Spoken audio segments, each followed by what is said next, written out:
Lord of the Rings: The War for Rohirrim shows how ambition's poison, pride is painful, and wisdom can conjure courage. The story stays lore accurate with action scenes that make legends of themselves. Our heroine earns her achievements with the plot complementing her fame. Now, this is a story of quite literally an unsung hero.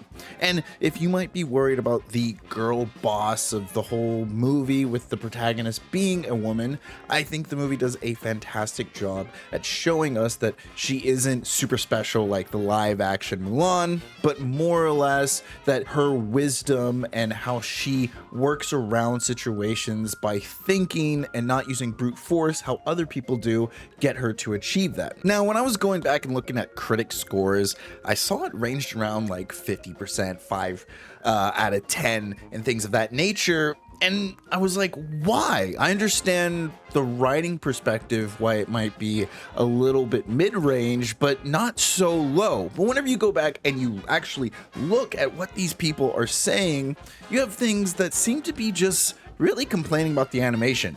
Anime is worth new format, visuals are sometimes sloppy.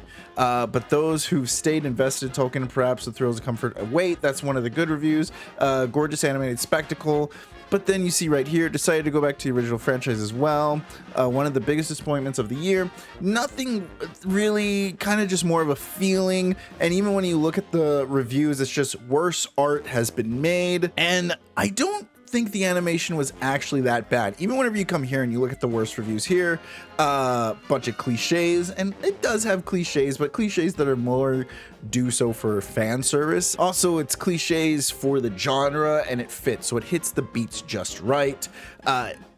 Two, simply because I had hype for this and looking at it the right direction may have chances. So looks like they went in there too hype. This one says girl boss. I don't think the girl bossness is there.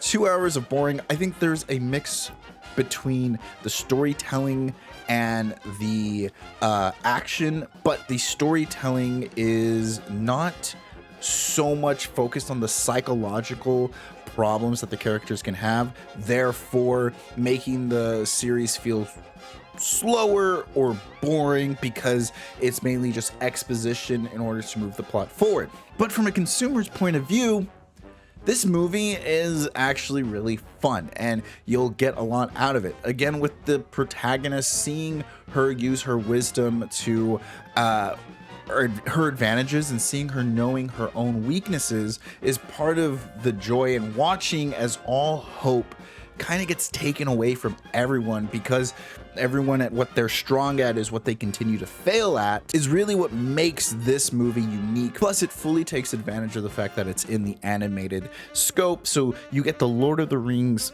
feelings and vibes, but with the spectacle of watching like a Japanese animation or anime, so to speak. Now, I'm going to critically hit this movie. So if you aren't the faint of heart, this is where we're going to critically analyze it, give some thought into some things, and look at it more objectively. Even though the critics seem to complain about the animation, that's not my strong suit. My strong suit comes in storytelling, whereas this movie, for me, is more along the lines of a level 2 type of storytelling. And what that means is it kind of tells you how to feel, no much so making you feel a certain way. And the reason it tells you what to feel is because it's focusing on the physical difficulties that the characters have to endure, whether it's facing another army, whether it's dealing with another faction, or it may be their own physical attributes. Now, when something gets up to level 3, it's a physical and a psychological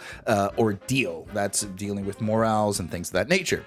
Most of the characters in this movie are dealing with just physical problems. Now, they have relatable factors, like we want Rohirrim to succeed. We want these characters and their land to flourish. And so we can relate to them in wanting their ideals to continue on. We see the story lack when it comes to Wolf.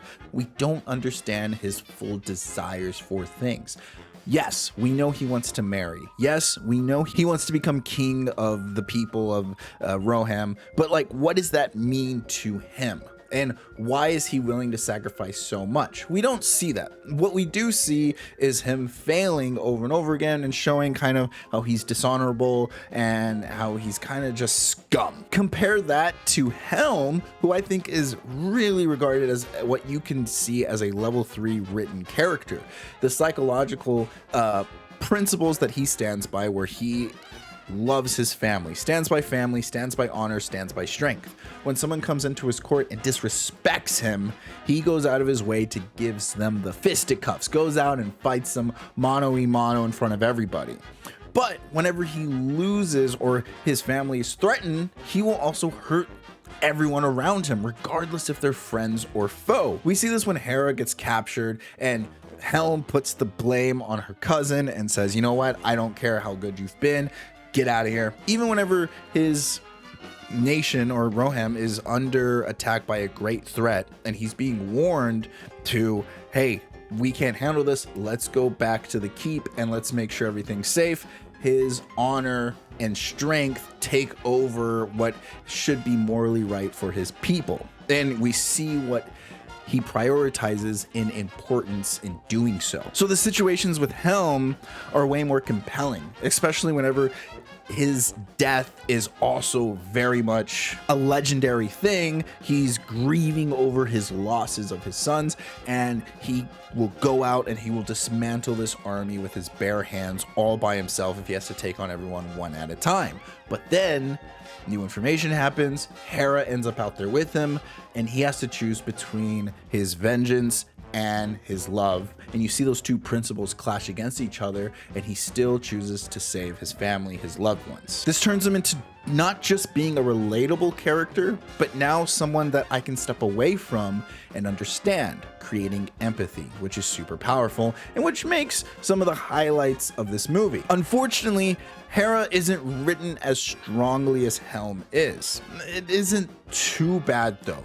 We get to see her journey, but a lot of it comes to the fact she takes a lot of features from her father, whereas she is just loyal to her people, her nation, and then you see that the plot and other people kind of speak not just on her behalf, but in a sense for her, guiding her. Whereas we have the shield maidens, and then you can kind of guess that she was trained by a shield maiden, or she was trained by her brothers, and that there's honor in her standing up and going against tradition because it has happened once before. And whereas the story doesn't force you to fall in love with Hera as it does with Helm, the story complements her very well, putting her up against a guy who can't win a single fight and seeing that it's obvious that he's going to lose, but giving Hera the motivation and wisdom to work up to that fight.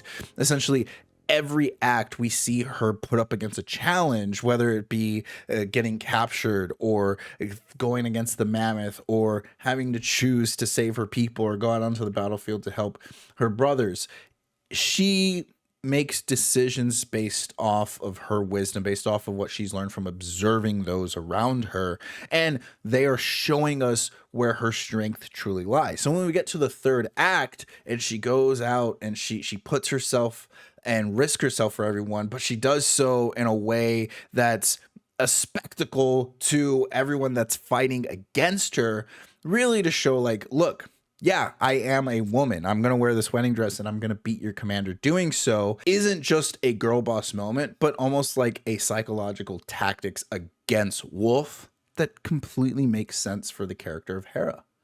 And so for the story to acknowledge that she's going to be an unsung hero, and for her to understand that she's going to be that as well, makes you feel like, okay, you know what? At the end of this, you won me over.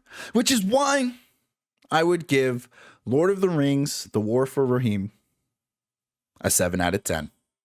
Until next time, guys. Play nice. Hey, I'm Mario. I like playing video games, watching movies, and Dungeons and Dragons. If you keep getting me in your suggested videos, or you're watching this video right here, consider subscribing. It goes a long way. Thank you.